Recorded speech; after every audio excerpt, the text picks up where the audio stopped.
اچھا، اب ہم آگے بڑھتے ہیں۔ ایک بڑا اہم پاکستان میں مسئلہ جو سوچ کی سیکولرائزیشن ہے۔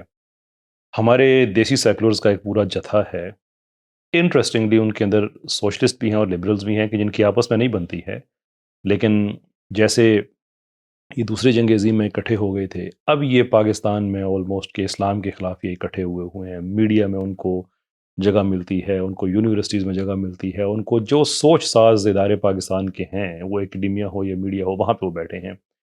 اب ان کا ایک روتھ لیس نیریٹو ہے کہ ہر وہ آدمی جس نے پاکستان کے لیے کچھ کیا ہے اس کو ڈسکریڈٹ کرنا ہے، یا جس کا پاکستان کے قیام سے پہلے ہماری اسلامک ہسٹری میں جو مسلمانوں کی ہسٹری ہے اس میں اگر کوئی پرومیننٹ نام ہے تو اس کو ڈسکریڈٹ کرنا ہے۔ سلطان محمود غزنوی ہوں، وہ ابن قاسم ہوں، وہ جناح ہوں، وہ اقبال ہوں، وہ کوئی بھی ہو، کہ مجموعی طور پہ جیسے جو اورول نے کہا تھا نا کہ آپ نے مستقبل اگر آپ نے قبضہ کرنا ہے کسی کا تو آپ اس کے ماضی پہ قبضہ کریں، اور ماضی پہ وہی قبضہ کرے گا جس نے حال پہ کیا ہوا ہے، کہ وہ آپ کی ہسٹری ری رائٹ کر دے گا نا ساری۔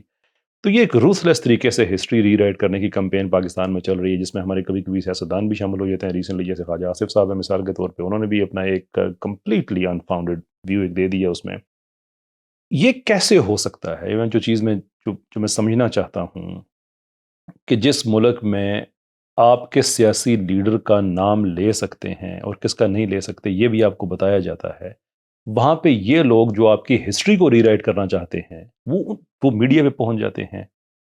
ان کے پاس کون سا ایسا ایکسس ہے پاور کا کہ یہ ساری باتیں کہہ بھی دیتے ہیں اور ان کو کوئی پوچھتا بھی نہیں ہے؟ دیکھیں، پاکستان کے اندر یہ سب کچھ ہے، یہ بھی غور سے شروع ہوا ہے۔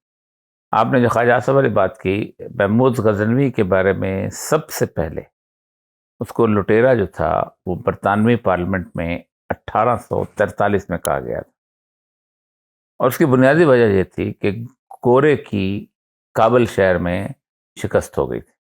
20,000 بندہ جو تھا انہوں نے مار کے پٹھانوں نے، اور ایک ڈاکٹر کو بھیجا تھا کہ جاؤ بتا دو کہ یہاں لوگ کون رہتے ہیں۔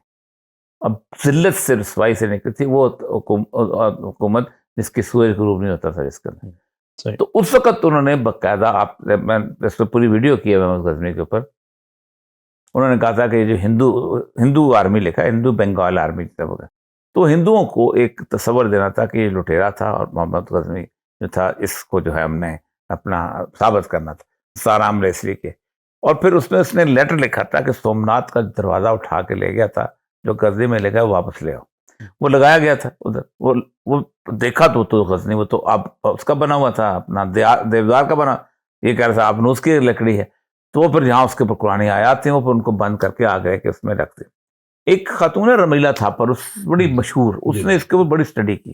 اس نے کہا کہ یہ جو سومناتھ کا علاقہ ہے، اس علاقے کے اندر تو کسی بھی قسم کا مندر تھا ہی نہیں کبھی۔ جو چھوٹا سا ایک لکڑی کا مندر تھا وہ انہوں نے جین مت نے اس کو گرا کے وہاں جین کا جھنڈا لگا دیا تھا، وہاں ہندو تھے ہی نہیں، وہاں تو جین سے سارے کے سارے۔ تو اس نے بھی اس کو، تو یہ بیسیکلی انہوں نے اس کو اٹھایا، اس کو لے کے کہ محمود غزنوی لٹیرا اور یہ وہ سارا کچھ، کیونکہ محمود غزنوی جو تھا اس نے 2 کام کیے تھے۔ ایک ملتان کے اندر کرامتا کی حکومت تھی۔ جی بالکل۔ کرامتا وہ اسماعیلی شیعہ ہیں کہ جنہوں نے خانہ کعبہ سے حجر اسود چوری کیا تھا اور 21 سال اپنے پاس رکھا تھا۔